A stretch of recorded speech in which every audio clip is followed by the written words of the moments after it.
പ്രകാശ് മാസ്റ്ററിലേക്ക് പോയി വരാം. Prakash master, BJP അതിനെ വിശദീകരിക്കാൻ ശ്രമിക്കുന്നത് കേരളത്തിൻ്റെ കണക്കുകൾ ശരിയല്ല, കേരളം നടപ്പാക്കുന്നത് ശരിയല്ല. ഇപ്പോൾ നെല്ലിൻ്റെ കാര്യത്തിലടക്കം കേരളം എങ്ങനെയാണ് വെട്ടിക്കുറയ്ക്കുന്നത്, കേന്ദ്രം എങ്ങനെയാണ് കൂട്ടുന്നത് തുടങ്ങിയ കണക്കുകളാണ്. ഇതൊക്കെ നിലനിൽക്കുമോ ഈ ജോർജ് കുര്യൻ്റെ വാദത്തെ ന്യായീകരിക്കാൻ?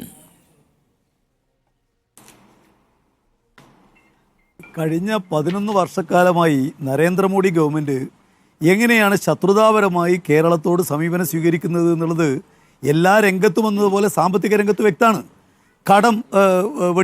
കടമെടുക്കാനുള്ള പരിധി വെട്ടിക്കുറക്കുന്നതിന് വേണ്ടിയുള്ള തീരുമാനം, അർഹതപ്പെട്ട അലോക്കേഷൻ കൊടുക്കാതിരിക്കുന്ന തീരുമാനം. ഇപ്പോൾ ഈ ബജറ്റിൽ തന്നെ 7 സ്ഥലത്ത് ബീഹാറിനെ സംബന്ധിച്ച് പറഞ്ഞപ്പോൾ ഏതെങ്കിലും ഒരു സ്ഥലത്തെങ്കിലും കേരളം എന്ന് പറയുന്ന ഒരു വാക്കുപയോഗിച്ചായിട്ട് കേൾക്കാൻ വേണ്ടി കഴിയുമോ?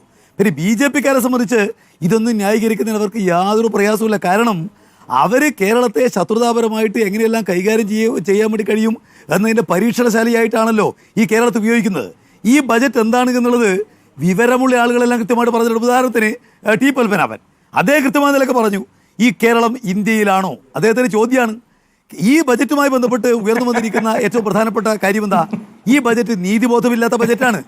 ഈ ബജറ്റ് സമതുലിത വികസനം എന്ന സങ്കല്പത്തെ അട്ടിമറിക്കുന്ന ബജറ്റാണ്. ഇത് ബീഹാർ ഡൽഹി വോട്ട് ബജറ്റാണ്.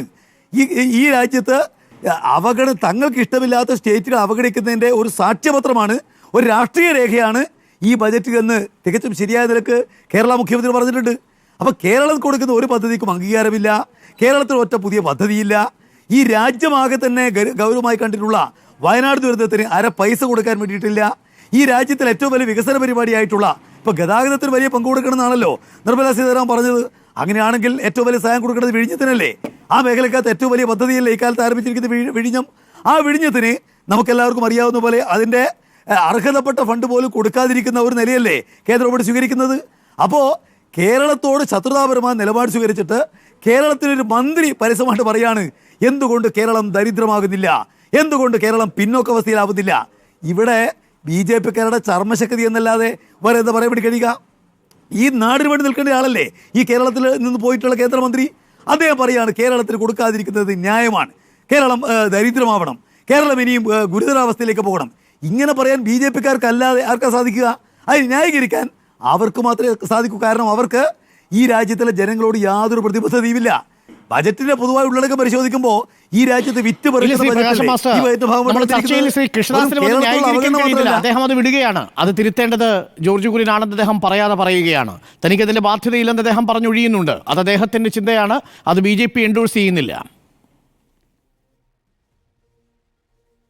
അത് പക്ഷേ BJPയുടെ നിലപാടാണത്.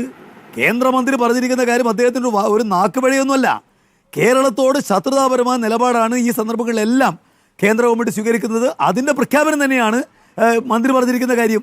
അതോടൊപ്പം തന്നെ ഈ ചർച്ചകൾക്കിടയിൽ വിസ്മരിക്കാൻ വേണ്ടി ശ്രമിക്കുന്ന ഒരു കാര്യമുണ്ട്. എന്തെല്ലാം അന്യായങ്ങളാണ് രാജ്യത്തോട് കേന്ദ്ര ഗവൺമെൻറ് ചെയ്യുന്നത്.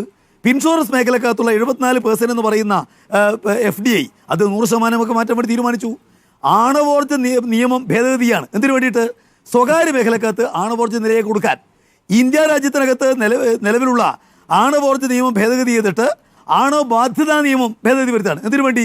വിദേശ രാജ്യങ്ങൾ ഇന്ത്യയിൽ ആണവ നിലയങ്ങൾ സ്ഥാപിച്ച് അതിൽ നിന്ന് ദുരന്തമുണ്ടായാൽ അവർക്ക് ഒരു നിലക്ക് കോമ്പൻസേറ്റ് ചെയ്യാനോ അതിന് നഷ്ടപരിഹാരം കൊടുക്കാനോ ഉത്തരവാദിത്തമില്ല. ആ നിലക്ക് നിയമ ഭേദഗതി ചെയ്യാൻ വേണ്ടി പോകുന്നു. നിങ്ങൾ കാണാൻ വേണ്ടി റെയിൽവേ വികസനം. ഞാൻ ചോദിക്കട്ടെ, റെയിൽവേ വികസനം എല്ലാ കാലത്തും കേന്ദ്ര ബജറ്റിലെ പ്രധാനപ്പെട്ട ഭാഗമാണല്ലോ. എന്തേ നിർമ്മല സീതാരാമൻ റെയിൽവേ വികസനം സംബന്ധിച്ച് കാര്യമായി സംസാരിക്കാൻ മുന്നോട്ടേക്ക് വന്നില്ല? കേരളം മുന്നോട്ടേക്ക് വെച്ച ഒരുപാട് പദ്ധതി ഉണ്ടല്ലോ, ഒരു പൈസ പോലും പ്രഖ്യാപിക്കാൻ വേണ്ടിയിട്ട് മുന്നോട്ടേക്ക് വന്നോ? അടിസ്ഥാന സൗകര്യ വികസനത്തെക്കുറിച്ച് പറയുന്നത് കൃഷ്ണദാസ്, ഞാൻ ചോദിക്കണം എന്താ പദ്ധതി? അടിസ്ഥാന സൗകര്യ വികസനവുമായി ബന്ധപ്പെട്ട പ്രവർത്തനങ്ങൾ എല്ലാം PPP ആണ്. സ്വകാര്യ മേഖലയെ ആരോഗ്യത്തെ കൊണ്ടുവരികയാണ്. സമ്പന്നന്മാർക്ക് നികുതി ഇളവ്, അവരുടെ സമ്പത്തിനെ തൊടാൻ കേന്ദ്രം ഇവിടെ തയ്യാറല്ല. എന്നാൽ സാധാരണക്കാരന് കൊടുക്കുന്ന എല്ലാ മേഖലയിലും കൈയിട്ട് വാരുകയാണ്. കാർഷിക രംഗത്തുള്ള അവരുടെ സബ്സിഡികൾ എല്ലാം എടുത്തു കളയുന്നു. എന്തിന്? തൊഴിലുറപ്പ് പദ്ധതി. ഞാൻ ചോദിക്കണം, 86,000 കോടിയല്ലേ ആ രംഗത്തുള്ള അലോട്ട്മെൻറ്റ്? കഴിഞ്ഞ 3 കൊല്ലക്കാലം മുമ്പുള്ള അലോട്ട്മെൻറ്റുമായിട്ട് താരതമ്യം ചെയ്യുമ്പോൾ 3000 കോടി കുറവാണ്.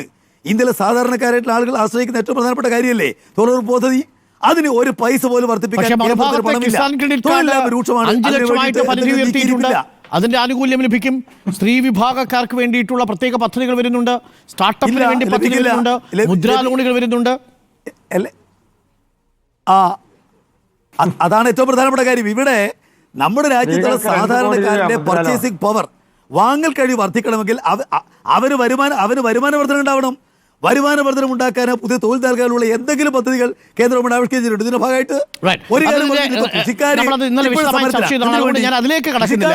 പക്ഷേ കേരളത്തെ അവഗണിച്ചത് അതൊരു രാഷ്ട്രീയമായിട്ടുള്ള ബഡ്ജറ്റിലൂടെയുള്ള രാഷ്ട്രീയ യുദ്ധ പ്രഖ്യാപനം എന്ന നിലയിലാണ് കേരളത്തിലെ ഭരണപക്ഷവും പ്രതിപക്ഷവും കാണുന്നത്.